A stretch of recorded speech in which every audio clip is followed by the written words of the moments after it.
Guys, welcome to Medhead up. അപ്പോൾ ഇന്ന് നോക്കാൻ പോകുന്ന ആൻറ്റി മാനിയക് മൂഡ് സ്റ്റെബിലൈസർ ആണ്.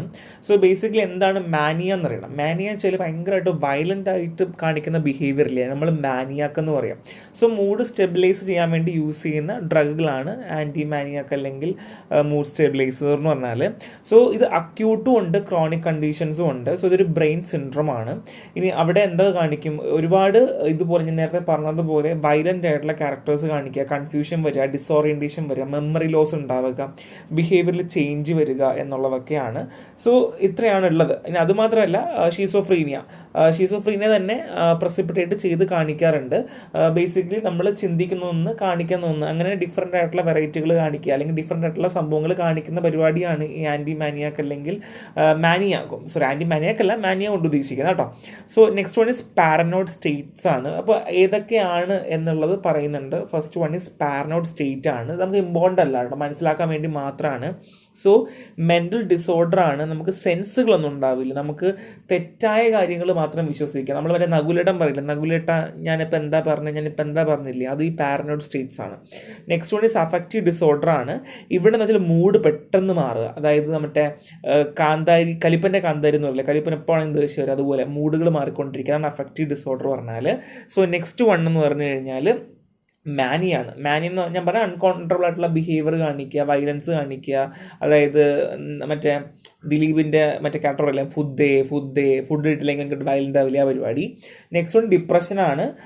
എന്താണ്, സാഡ്നെസ്, ഇൻട്രസ്റ്റ് ഒന്നും ഉണ്ടാവാണ്ടിരിക്കുക, വിഷമം ഉണ്ടാവുക, ഭയങ്കരമായിട്ട് സെൽഫായിട്ട് തന്നെ ഡിസ്ട്രക്റ്റീവ് ആവണം എന്ന് പറയാം. അത് മറ്റേ മൊയ്തീൻ്റെ കാഞ്ചനമാല, മറ്റേ മൊയ്തീനെ ഞാൻ 1000 പ്രാവശ്യം സ്നേഹിക്കുന്നുണ്ട്, അതിനേക്കാൾ കൂടുതൽ സ്നേഹിക്കുന്നുണ്ട്, അപ്പോൾ എന്നെ സ്നേഹിക്കാൻ പറ്റുമോ എന്നൊക്കെ ചോദിക്കില്ല ആ പരിപാടി.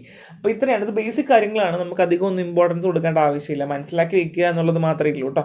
So next one is neurosis ആണ്. അതായത് ഇവിടെ എന്ന് വെച്ച് കഴിഞ്ഞാൽ പേഷ്യൻസിന് റിയാലിറ്റി മനസ്സിലാക്കാൻ പറ്റില്ല, എന്താ നടക്കണമെന്ന് മനസ്സിലാവില്ല, ആ നകുലേട്ടൻ്റെ പരിപാടി തന്നെ കേട്ടോ. നെക്സ്റ്റ് ഈസ് ആങ്സൈറ്റി ആണ്. അതായത് ഇത് ഓൾറെഡി നമ്മൾ പറഞ്ഞു, നമുക്ക് ടെൻഷൻസ് കാണിക്കുക, വറി, ടെൻഷൻ അതൊക്കെ ഉണ്ടാവുക. ഫോബിക് സ്റ്റേറ്റ്, നമുക്ക് പേടി ഉണ്ടാവുക, നമുക്ക് കാരണം ഉണ്ടാവില്ല, എന്തോ ഒരു കാരണത്താൽ നമുക്ക് അതിനോട് പേടി തോന്നുക.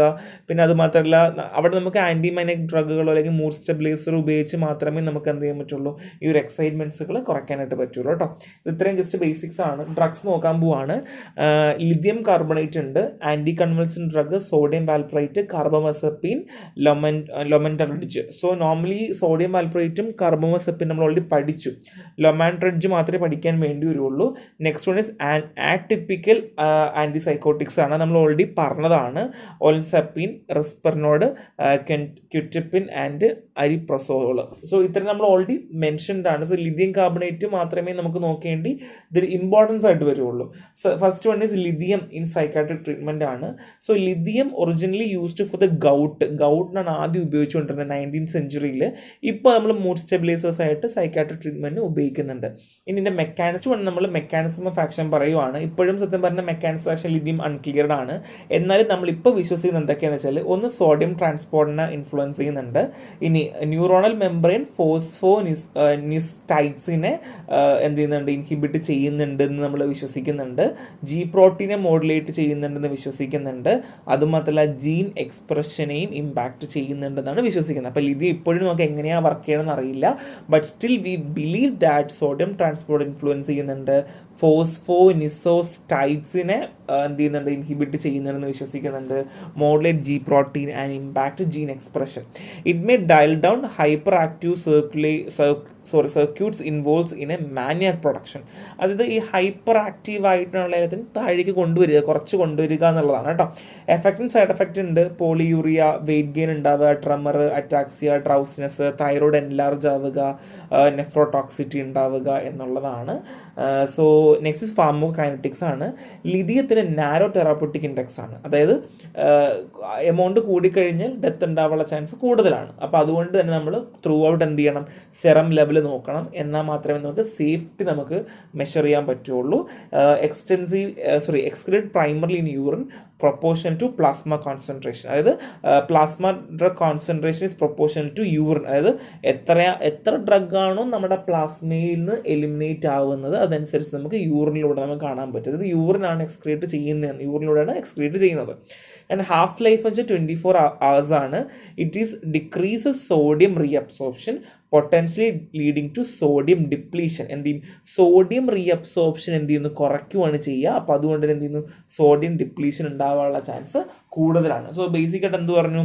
തെറാപ്പറ്റിക് ഇൻഡെക്സ് കുറവാണ്, യൂറിനിലൂടെയാണ് എക്സ്ക്രീറ്റ് ചെയ്യുന്നത്, ഹാഫ് ലൈഫ് 24 hours ആണ്, സോഡിയം റീഅബ്സോർപ്ഷൻ കുറയ്ക്കുവാണ് ചെയ്യുന്നത്. ഇത്രയും കാര്യങ്ങൾ മനസ്സിലാക്കുക കേട്ടോ. ഇത് സിമ്പിളാണ്, അധികമൊന്നും എന്ത് പറയാനൊന്നും ഇല്ല. ഇത് പറയാൻ പോകുന്ന മേജർ ഡ്രഗ് ഇൻട്രാക്ഷൻസ് ആണ്, വളരെ ഇമ്പോർട്ടൻ്റ് ആണ് കേട്ടോ, പഠിക്കാണ്ട് പോകരുത്. So diuretic induced sodium loss can increase lithium level.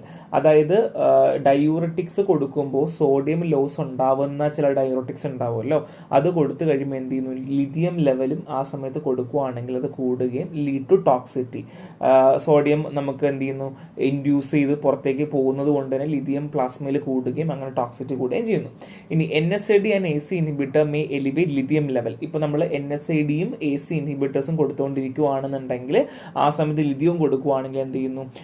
അത് റിസ്കിയാണ്, അതായത് എലിവേറ്റ് ചെയ്യുകയും അത് ടോക്സിറ്റി വരികയും ചെയ്യും. ഇനി കാൽഷ്യം ചാനൽ ബ്ലോക്കേഴ്സ് കൊടുക്കുകയാണെങ്കിലോ ന്യൂറോ ടോക്സിറ്റി ഉണ്ടായിരിക്കും, increase the risk of neurotoxicity. So simple ആയിട്ടുള്ള 3 ഇൻട്രാക്ഷൻസ് ആണ്. So indication and contraindications നോക്കാം. Indicate for maintaining bipolar disorder, preventing or reducing mania episode. So നമ്മൾ already പറഞ്ഞതുപോലെ മാനിയയ്ക്ക് കൊടുക്കുന്നതും അല്ലെങ്കിൽ ബൈപോളാർ ഡിസോർഡറിനുമാണ് കൊടുക്കുന്നത്, നമ്മൾ ഓൾറെഡി പറഞ്ഞ കാര്യമാണ്. ഇനി എവിടെയൊക്കെ കോൺട്രാ ഇൻഡിക്കേറ്റ് ചെയ്യുന്നു, ഏതൊക്കെ കണ്ടീഷൻ നമുക്ക് കൊടുക്കാൻ പാടില്ല? ഒന്ന് significant renal or CVS disease, റീനലോ അല്ലെങ്കിൽ CVS കാർഡിയക് വാസ്കുലർ ഡിസീസ് ഉള്ള സമയത്ത് നമ്മളിത് കൊടുക്കാനായിട്ട് പാടില്ല. സിവിയർ ഡെലിബ്രേഷൻ, ഡീഹൈഡ്രേഷൻ ഒക്കെ ഉണ്ട്, അല്ലെങ്കിൽ സോഡിയം ഡിപ്ലീഷൻ. നമ്മൾ ഓൾറെഡി പറഞ്ഞു സോഡിയം ഡിപ്ലീഷൻ എന്ത് ചെയ്യാൻ, സോഡിയവും നമ്മുടെ പ്ലാസ്മ ഡ്രഗ് കോൺസെൻട്രേഷനും പ്രൊപ്പോർഷനിലാണ്. സോ അതുകൊണ്ട് ഞാൻ ഓൾറെഡി മേലെയും പറഞ്ഞു ലിഥിയം ടോക്സിറ്റിനുള്ള ചാൻസ് കൂടുതലാണ്. അപ്പോൾ സോഡിയം ഡിപ്ലീഷനൊക്കെ ഉണ്ടാവുന്നുണ്ടെങ്കിൽ ഒരിക്കലും കൊടുക്കാൻ പാടില്ല. ഡീഹൈഡ്രേഷൻ അറിയാലോ, നമ്മളെ ബോഡിയിലെ എലമെന്റ്സ് ലൈക്ക് സോഡിയം ഒക്കെ നഷ്ടപ്പെടുന്ന സമയമാണ്. അപ്പോൾ അതുകൊണ്ട് തന്നെ നമ്മൾ എന്ത് ചെയ്യാൻ പാടില്ല? ലിഥിയം ഒന്നും കൊടുക്കാനായിട്ട് പാടില്ല. സോ യൂസ് പറയുവാണെങ്കിൽ നമ്മൾ ഓൾറെഡി പറഞ്ഞ കാര്യം, ബൈപോളർ ഡിസീസ്, ഡിപ്രഷൻ, ഷീസോഫ്രീനിയ കൊടുക്കാൻ പാടില്ല. സോറി, അതിനാണ് കൊടുക്കുന്നത്, മാറിപ്പോയതാണ്, അതിനാണ് കൊടുക്കുന്നത്. ഇനി അത് മാത്രമല്ല headache, alcoholism, epilepsy, diabetes, arthritis, over acting തൈറോയിഡിനൊക്കെ കൊടുക്കാറുണ്ട്. ഇതൊക്കെ സെക്കൻഡറി യൂസ്. നമുക്ക് പ്രൈമറി യൂസ് മാത്രം നോക്കിയാൽ സെക്കൻഡറി യൂസ് നോക്കണം എന്നില്ല. Other use asthma, Hodgkin's disease, Graves disease, herpes simplex. Herpes simplex ഒക്കെ STDs ആണ് കേട്ടോ, സെക്ഷുവൽ ട്രാൻസ്മിറ്റഡ് ഡിസീസ് ആണ്. പിന്നെ ടോസ് സിൻഡ്രം, ഇതൊക്കെ ജസ്റ്റ് നിങ്ങൾ വായിച്ചങ്ങ് പോയാൽ മതി, ഇമ്പോർട്ടൻ്റ് ഒന്നും അല്ല. ഓൾട്ടർനേറ്റീവ്സ് ഉണ്ട്. Atypical antipsychotic like olanzapine can be considers an alternative to lithium in certain case. ഇപ്പോൾ നമുക്ക് ലിഥിയം കൊടുക്കാൻ പറ്റാത്ത ചില കേസുകൾ ഉണ്ടാവുമല്ലോ, അവിടെ നമുക്ക് ഓൾനാസെപ്പിൻ കൊടുക്കാം. വേണമെങ്കിൽ ക്വസ്റ്റ്യൻ ചോദിക്കാം, പകരം കൊടുക്കുന്ന ഡ്രഗ് ഏതാണ് എന്ന് നമുക്ക് ധൈര്യമായി ചോദിക്കാം. ഉത്തരം എന്താണ്? ഓൾനാസെപ്പിൻ ആണ്. GPAT-നൊക്കെ ചോദിച്ചിട്ടുള്ള ഒരു ക്വസ്റ്റ്യൻ ആണ് എന്ത് ഓൾനാസെപ്പിൻ ഒക്കെ കേട്ടോ. സോ അതുകൊണ്ട് തന്നെ ഓൾട്ടർനേറ്റീവ് ആയിട്ട് ആൻറ്റിസൈക്കോട്ടിക്സിന് കൊടുക്കാൻ പറ്റുന്ന ഡ്രഗാണ് ഓൾനാസെപ്പിൻ കേട്ടോ. ഗ്രേഡ് 2-നൊക്കെ ചോദിച്ചിട്ടുണ്ട്, GPAT-ന് ചോദിച്ചിട്ടുണ്ട്, ഒരുപാട് ചോദ്യങ്ങളൊക്കെ ഇങ്ങനെ ചോദിച്ചിട്ടുണ്ട്. അപ്പോൾ അതൊക്കെ ഇമ്പോർട്ടൻറ്റ് ജസ്റ്റ് കൊടുത്തിട്ടുണ്ട് നിങ്ങൾക്ക് പഠിക്കാനും. പിന്നെ അത് മാത്രമല്ല എക്സാം പോയിന്റ് ഓഫ് വ്യൂവിനൊക്കെ എഴുതാൻ പറ്റുന്ന ഭയങ്കര സിമ്പിൾ ആയിട്ടുള്ളൊരു ഭാഗം കൂടിയാണ് കേട്ടോ.